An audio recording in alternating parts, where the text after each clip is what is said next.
शील प्रभुपाद की जय। उपदेशामृत श्लोक संख्या 5। कृष्णेत यस्य गिरि तम मनसाद्रियेत दीक्षास्ति चेत प्रणतिभिश्च भजन्तमीशं शुश्रूषया भजन विज्ञम अनन्य अन्य निंदादिशून्य हृदयम ईप्सित संग लब्धया। तो शील रूप गोस्वामी के द्वारा लिखित ये श्लोक है 5वां नंबर उपदेशामृत का। शील प्रभुपाद के द्वारा अनुवाद और तात्पर्य है। शील प्रभुपाद की जय। मनुष्य को चाहिए कि जो भक्त कृष्ण नाम का जप करता है उसका मन से आदर करे। उसे चाहिए कि वह उस भक्त को सादर नमस्कार करे जिसने आध्यात्मिक दीक्षा ग्रहण कर ली है और अर्चा विग्रह की पूजा में जो लगा हुआ है, एवं उसे चाहिए कि वह उस शुद्ध भक्त की संगति करे और श्रद्धा पूर्वक सेवा करे जो अनन्य भक्ति में आगे बढ़ा हुआ है और जिसका हृदय दूसरों की आलोचना करने की प्रवृत्ति से सर्वथा विमुख है। तो ये हो गया अनुवाद। ये 3 कैटेगरी के भक्त होते हैं, कनिष्ठ अधिकारी, मध्यम अधिकारी और उत्तम अधिकारी। तो ये तीनों कैटेगरी के भक्तों के बारे में यहाँ चर्चा हुई है। कृष्णेति यस्य गिरि तम मनसाद्रियेत, जिसके मुख पर गिरि यानी जिह्वा, जिसके जिह्वा पर कृष्ण का नाम है, कृष्णेति यस्य गिरि तम मनसाद्रियेत, उसको मन से आदर दो। दीक्षास्ति चेत प्रणतिभिश्च, जिसकी दीक्षा हो गई है, भजन्तम ईशम, जो भजन कर रहा है, भगवान का अर्चा विग्रह इत्यादि की सेवा कर रहा है, उसका क्या बताया है? दीक्षास्ति चेत प्रणतिभिश्च भजन्तम ईशम शुश्रूषया, प्रणाम करो, उसे प्रणाम करो। दीक्षास्ति चेत प्रणतिभिश्च भजन्तम ईशम, जो भगवान की पूजा में लगा हुआ है और जिसकी दीक्षा हो गई है उसे प्रणाम करो। प्रणतिभिश्च। अब तीसरा जो ये बीच का हो गया, तीसरा जो सबसे उत्तम है वो क्या है? शुश्रूषया भजन विज्ञम अनन्यम अन्य निंदादि शून्य हृदयम ईप्सित संग लब्धया। शुश्रूषया, उसकी सेवा करो। जो कौन है? जो निंदा शून्य है, जो कभी किसी की निंदा आलोचना नहीं करता है और सेवा और भक्ति में बहुत आगे बढ़ा हुआ है, उसकी सेवा करना चाहिए और उसकी संगति करनी चाहिए। ये 3 कैटेगरी के डिवोटीज के साथ 3 तरह का व्यवहार करना चाहिए। तात्पर्य, पिछले श्लोक में जिन 6 प्रकार के प्रीति के आदान प्रदानों का उल्लेख हुआ है, उन्हें बुद्धिमत्ता पूर्वक व्यवहृत करने के लिए विवेकपूर्ण उचित व्यक्तियों का चुनाव करना होगा। विवेक पूर्वक। ठीक से नहीं पढ़ पा रही हूँ, रात है, चश्मा मेरा दूसरा है। अतएव शील रूप गोस्वामी उपदेश देते हैं कि हमें वैष्णवों से उनकी प्रतिष्ठा के अनुसार उचित रीति से मिलना चाहिए। सारे भक्त एक जैसे नहीं होते हैं, ध्यान रखिए। जो जैसा भक्त है उसके साथ वैसा व्यवहार करना पड़ेगा। यहाँ इस श्लोक में यही शिक्षा दी गई है।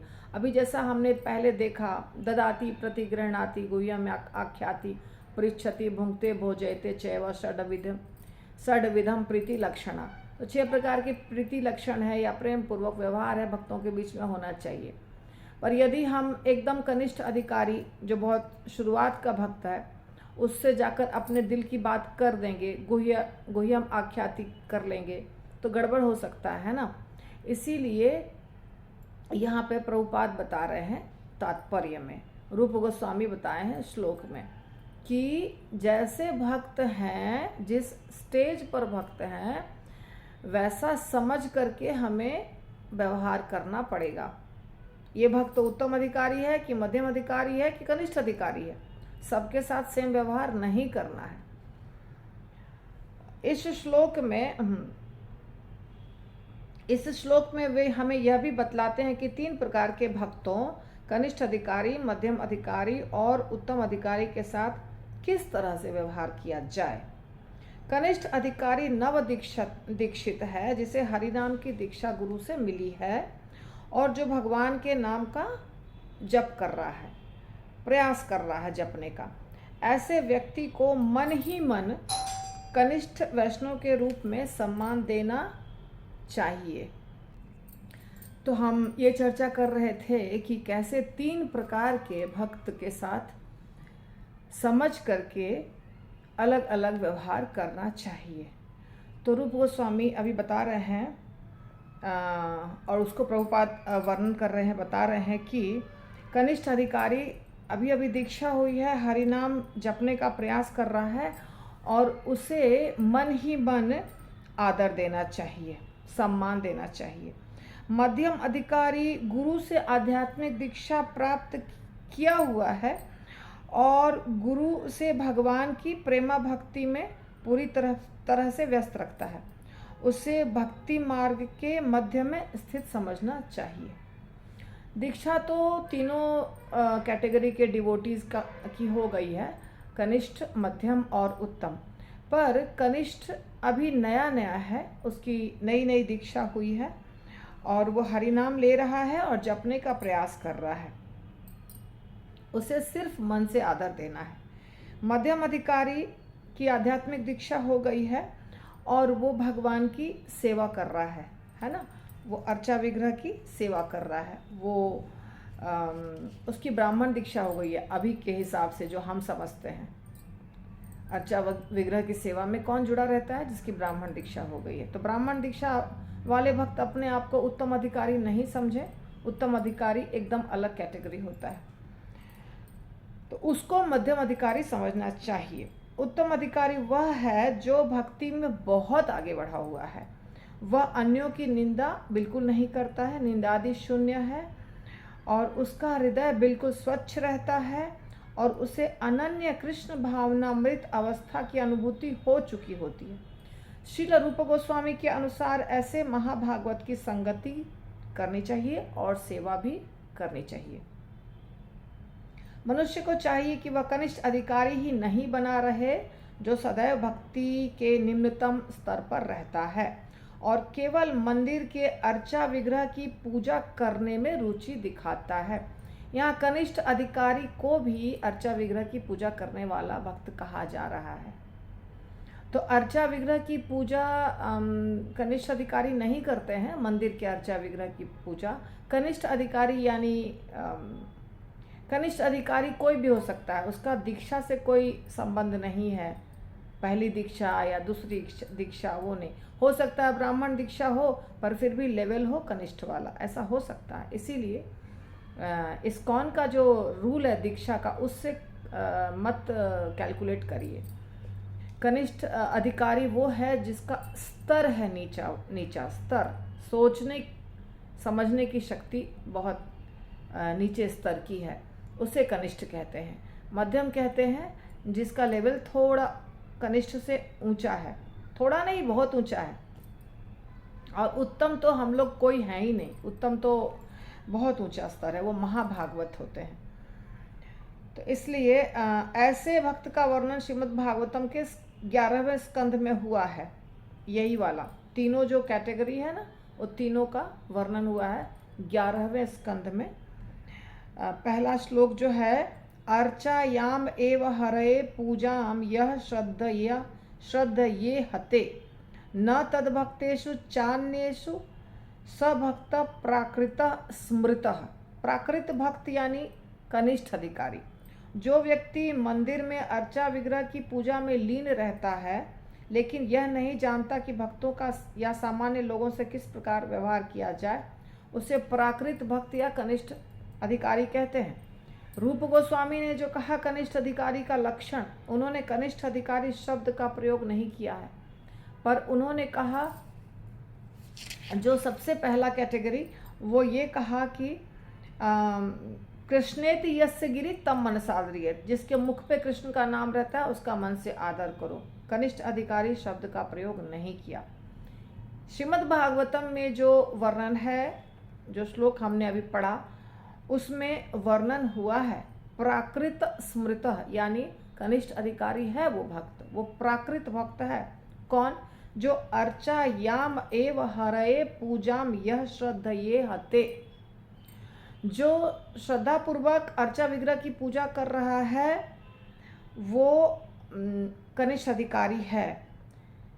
जो दूसरों का सम्मान नहीं कर रहा है, अर्चा विग्रह की पूजा कर रहा है लेकिन न तद भक्तेषु च अन्येषु, न दूसरे भक्तों का सम्मान कर रहा है, ना किसी अन्य व्यक्ति का सम्मान कर रहा है, किसी का सम्मान नहीं कर रहा है, किसके साथ कैसा व्यवहार किया जाए उसे नहीं पता है, उसको कहते हैं प्राकृत भक्त या कनिष्ठ अधिकारी।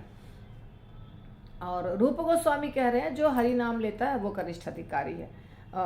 कनिष्ठ अधिकारी नहीं कर रहे, उसको उसके साथ वैसा व्यवहार करना चाहिए, सिर्फ मन से आदर देना चाहिए। अतएव मनुष्य को कनिष्ठ अधिकारी से ऊपर उठना, मध्यम अधिकारी तक पहुंचना चाहिए। श्रीमद् भागवतम में मध्यम अधिकारी का वर्णन हुआ है। ईश्वरे तद अधीनेषु बालिशेषु द्विषत्सु च प्रेम मैत्री कृपा उपेक्षा यह करोति स मध्यमः। मध्यम अधिकारी बहुत स्मार्ट व्यक्ति होता है, प्रीचर होता है, क्योंकि मध्यम अधिकारी को ये पता होता है कि मुझे उत्तम के साथ कैसे व्यवहार करना है और कनिष्ठ के साथ कैसा व्यवहार करना और मध्यम के साथ कैसा व्यवहार करना है। तीनों कैटेगरी के लोगों के साथ उसको व्यवहार करने आता है। और ज़्यादातर मध्यम अधिकारी होते हैं प्रीचर, ज़्यादातर प्रीचर जो होते हैं वो ज़्यादातर मध्यम अधिकारी होते हैं। कनिष्ठ जो हैं वो स्टार्ट करते हैं प्रीचिंग, पर उनको समस्या आती है, क्योंकि कनिष्ठ के लेवल पे प्रीचिंग करेंगे, व्यवहार करने नहीं आएगा तो सब जगह समस्या होगी। और उत्तम का तो मैं जब बताऊंगी पढ़ के तब आपको बताऊंगी। तो क्या क्या बताया गया इसमें? ईश्वरे तत् अधीनेषु। मध्यम अधिकारी भक्त वो है जो भगवान को प्रेम करता है, भगवान को प्रेम का सर्वोच्च पात्र मानकर उनकी पूजा करता है। पहला, ईश्वरे तत् अधीनेषु। उसके बाद बालिशेषु, जो व्यक्ति अज्ञानी है। द्विषत्सु च, जो व्यक्ति अज्ञानी है उसके प्रति वो दया दिखाता है, अज्ञानी को दया दिखाता है। एकदम नीचे लेवल का जो है, जिसे कुछ ज्ञान नहीं है, मूर्ख है, अज्ञानी है। और प्रेम मैत्री कृपा उपेक्षा, ये तीन चीज़ें बताई गई हैं। और द्विषत्सु च, द्वेष रखने वाले लोगों के साथ क्या करता है वो? उपेक्षा करता है उसकी। प्रेम मैत्री कृपा उपेक्षा, चार चीज़ है। प्रेम भगवान से, मैत्री बराबर वालों से, मध्यम से। मध्यम से क्या करेगा? मध्यम अधिकारी दूसरे मध्यम अधिकारी से मैत्री करेगा। प्रेम भगवान से करेगा, कृपा नीचे वाले भक्तों को करेगा जो कनिष्ठ अधिकारी हैं, उपेक्षा नास्तिक जो भगवान से द्वेष करते हैं उनके साथ उनकी उपेक्षा करेगा। प्रेम मैत्री कृपा उपेक्षा, प्रेम मैत्री कृपा उपेक्षा, ये चारों चीज़ें मध्यम अधिकारी को पता होती है। इसलिए मध्यम अधिकारी का व्यवहार चार तरह का होता है। भगवान से प्रेम, ये श्रीमद् भागवतम का श्लोक है, ये किसी व्यक्ति का बनाया हुआ नहीं श्लोक है। अगर किसी को लगता है कि अरे ये डिप्लोमेसी है, ये डिप्लोमेसी नहीं है, ये बताया गया है कि ऐसे करते हैं मध्यम अधिकारी। प्रेम मैत्री कृपा उपेक्षा, भगवान से प्रेम, बराबर वालों के साथ मैत्री, छोटे भक्तों के साथ कृपा, और जो भक्त नहीं है भगवान से द्वेष करते हैं उनकी उपेक्षा। जो प्रकृति से ईर्ष्यालु हैं उनसे, हाँ, मध्यम अधिकारी भक्त वह है जो भगवान को प्रेम का सर्वोच्च पात्र मानकर पूजता है, भगवत भक्तों को मित्र बनाता है, अज्ञानी के प्रति दया दिखाता है, और जो प्रकृति से ईर्ष्यालु हैं उनसे दूर रहता है। भक्ति के सही सही अनुशीलन की यही विधि है। अतएव इस श्लोक में श्री रूप गोस्वामी ने उपदेश दिया है कि विभिन्न भक्तों के प्रति किस तरह व्यवहार किया जाए। हम अपने व्यावहारिक अनुभव से भी देख सकते हैं कि वैष्णव कई प्रकार के होते हैं। तो यहाँ श्रीमद् भागवतम का श्लोक कोट करके प्रभुपाद ने रूप गोस्वामी के श्लोक को एक्सप्लेन किया है, समझाया है। प्राकृत सहजिया सामान्यतः हरे कृष्ण महामंत्र का जप करते हैं, फिर भी वे स्त्री, धन और नशे के प्रति आकृष्ट रहते हैं। देखिए यहाँ प्रभुपाद क्या बता रहे हैं, ऐसा भक्त जो नया है, प्राकृत यानी कौन, कनिष्ठ अधिकारी। प्राकृत भक्त यानी कनिष्ठ अधिकारी। तो कनिष्ठ अधिकारी क्या करते हैं, हरे कृष्ण महामंत्र का जप करते हैं, परंतु स्त्री, धन, नशे, नशा भी लिखा है यहाँ प्रभुपाद ने, स्त्री, धन तथा नशे के प्रति आसक्त रहते हैं। भले ही ऐसे लोग भगवान के पवित्र नाम का जप करते हों, लेकिन तो भी वे ठीक से शुद्ध नहीं हो पाते। ऐसे लोगों का मन से आदर करना चाहिए, किंतु उनकी संगति से बचना चाहिए। जो अबोध हैं किंतु सहज ही बुरी संगति में पड़ गए हैं, उन पर तभी दया दिखाना चाहिए जब वे शुद्ध भक्तों से उचित उपदेश ग्रहण करना चाहते हों। यदि हम किसी के ऊपर दया दिखा रहे हैं पर वो दया का पात्र ही नहीं है, तो हमारे ऊपर ही उसका उल्टा असर हो जाएगा। इसीलिए प्रभुपाद लिख रहे हैं कि जिसको ऊंचे भक्तों से मार्गदर्शन चाहिए, जो सीखना चाहता है कुछ, उसको शिक्षा दीजिए। ऐसा नहीं कि अपना टाइम बर्बाद कर रहे हैं और हमारा नुकसान ही हो रहा है, वो कार्य नहीं करना है। तो जिसको उचित उपदेश ग्रहण करने की इच्छा है उसको उपदेश दीजिए, किंतु जो नव दीक्षित भक्त प्रामाणिक गुरु से दीक्षित हो चुके हैं और अपने गुरु के आदेशों का पालन करने में लगे हैं, उनको आदर पूर्वक नमस्कार करना चाहिए। इस कृष्ण भावनामृत आंदोलन में जाति, नस्ल या रंग का भेदभाव नहीं किया जाता। इस आंदोलन में हर व्यक्ति को सम्मिलित होने या एक साथ बैठने, प्रसाद लेने तथा कृष्ण के विषय में सुनने के लिए आमंत्रित किया जाता है। जब हम देखते हैं कि कोई व्यक्ति सचमुच ही कृष्ण भावनामृत में रुचि रखता है और दीक्षित होना चाहता है, तो उसे हम भगवान के पवित्र नाम का कीर्तन करने के लिए शिष्य के रूप में ग्रहण करते हैं। यदि कोई नव दीक्षित भक्त वास्तव में दीक्षित है और अपने गुरु के आदेश से भक्ति में लगा होता है, तो उसे तुरंत ही प्रामाणिक वैष्णव के रूप में स्वीकार करके उसको नमस्कार करना चाहिए। ऐसे अनेक वैष्णवों में से कोई एक ऐसा होगा जो भगवान की सेवा में गंभीरता से संलग्न रहकर समस्त विधि विधानों का पालन करता है, जप माला का नियत संख्या में जप करता है तथा कृष्ण भावनामृत आंदोलन का विस्तार करने के विषय में विचार करने वाला है। ऐसे वैष्णव को उत्तम अधिकारी के रूप में स्वीकार करना चाहिए और उसकी संगति करनी चाहिए।